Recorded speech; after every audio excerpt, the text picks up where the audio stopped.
बात आप लोगों से शेयर करना चाहूँगा। ये केले आप लोग देख रहे हैं, ये तकरीबन डेली मैं 3000-4000 रुपये के केले लाता हूँ। अभी सबको डाले भी हैं। इसका फ़ायदा ये होगा कि आपके खरगोशों को पेचस नहीं लगेगा। सर्दियों में अक्सर ये हो रहा है कि ठीक ठाक रेबिट को खरगोश को पेचस लग जाए, ठीक है।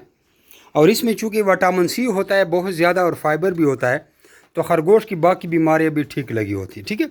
अब चूँकि हमारे एक एक केज में देखो 4-4 खरगोश हैं इस छोटे से केज में, और बैक्टीरिया भी क्रिएट हो सकते हैं। चूना डालते हैं नीचे, ठीक है, रोज़ाना की बुनियाद पर सफाई।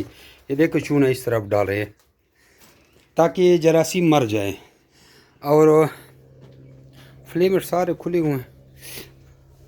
अच्छा, तो दो किसी केज में देखो, इस केज में 5 डाले हुए हैं। ये देखो एक एक केज में हमें इतने ज़्यादा डाले हुए हैं, लिहाजा आप लोग एक केला कम से कम रात को डाला करें, हर रोज़ाना रात को। आपके पास 12 रेबिट हैं तो सस्ते केले ले लें, 50-60 रुपये वाला दर्जन।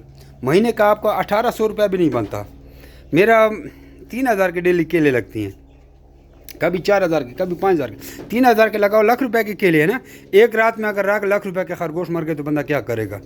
नीचे देखो रोज़ाना ही ये लोग बीमार माल भेज देते हैं, कोई ना कुछ, इतने ज़्यादा खरगोश। फिर तो ये आप लोगों की वीडियो शेयर करनी थी।